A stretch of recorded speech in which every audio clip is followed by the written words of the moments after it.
मोहतरम नाजरीन और सामाईन अस्सलाम वालेकुम। एक शख्स की किसी ज़ाती रंजिश की बुनियाद पर अपने ससुर से नाराज़गी हो गई। जब वो कारोबारी सिलसिले से शहर से बाहर जाने लगा तो उसने अपनी बीवी पर पाबंदी आयद करते हुए कहा, अगर तू मेरी अदम मौजूदगी में अपने बाप के घर गई तो मेरी तरफ से 3 तलाक हैं। ये कहकर वो शख्स चला गया। बीवी सख्ती से शौहर की हदायत पर अमल करती रही। इसी इसना में औरत का बाप शदीद बीमारी में मुब्तला हो गया। घर के लोगों ने उसे इत्तला दी मगर वो शौहर के हुक्म से मजबूर थी। यहाँ तक कि उसके बाप का आखिरी वक्त करीब आ पहुंचा। माँ ने पैगाम भेजा, भाइयों ने इसरार किया, लेकिन वो अपने मकान की 4 दीवारी से बाहर नहीं निकली। फिर कुछ दिन बाद उसे इत्तला मिली कि बाप दुनिया से गुजर गया है। उसने ये सदमा भी बर्दाश्त किया। बहरहाल एक कमजोर दिल औरत थी, जज्बात पर काबू न रख सकी और बाप की मैयत का आखिरी दीदार करने के लिए घर से निकल खड़ी हुई।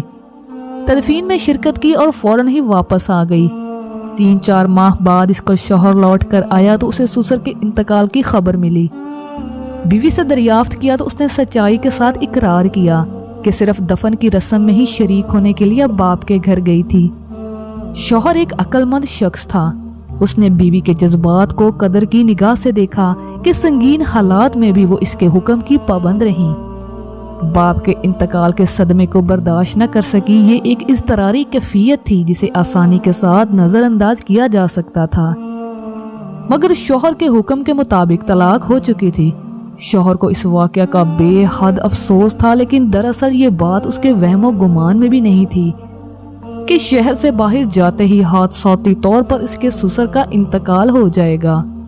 मजबूरन शौहर ने बीवी को घर से रुखसत कर दिया और उस वक़्त के तमाम उलमाए कराम से इस सिलसिला में रुजू किया। हर इमाम का एक ही जवाब था कि तलाक हो चुकी है। शर्त के टूटते ही तलाक का वाक़ हो जाना एक फितरी अमल था। वो बीवी को छोड़ना नहीं चाहता था और शरीयत उसे अज़दवाजी ताल्लुक कायम करने की इजाज़त नहीं देती थी। ये एक अजीब अज़ियतनाक कशमकश थी। बज़ाहिर इस मसले का कोई हल नजर नहीं आता था।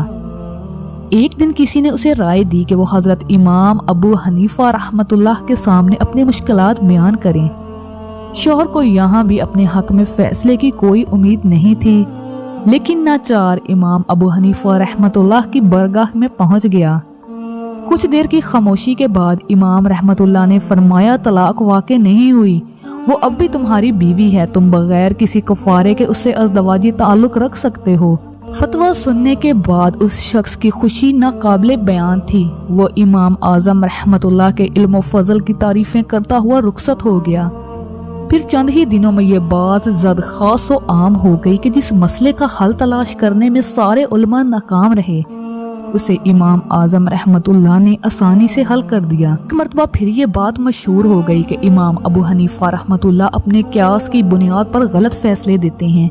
जब इस झैल में बाज उलमाए कराम ने हजरत इमाम आज़म रहमतुल्लाह से वजाहत मांगी तो आपने इंतहाई आजिज़ी का मुजाहिरा करते हुए फरमाया, मौत के बाद इंसान का दुनिया से ताल्लुक ख़त्म हो जाता है, यहाँ तक कि अपनी दौलत और जायदाद के ऊपर भी उसका कोई हक नहीं रहता। जो औरत शौहर की नाफरमानी करते हुए अपने बाप के घर गई, दर हकीकत वो मकान उसके बाप की मलकियत नहीं रहा था। इंतकाल के बाद वो खुद भी वरासत में कानूनी तौर पर एक हिस्सादार थे, इसलिए वो अपने बाप के मकान में नहीं बल्कि उसने अपने घर में कदम रखा। इस तरह औरत के फेल पर शौहर की आयद करदा शर्त का तलाक नहीं होगा और निकाह हर सूरत कायम रहेगा। ये नुक्ता सुनकर तमाम उलमा हैरान रह गए और सबकी जुबान से निकला, वल्लाह इल्म में कोई शख्स इमाम हनीफा रहमतुल्लाह का हमसरी नहीं कर सकता।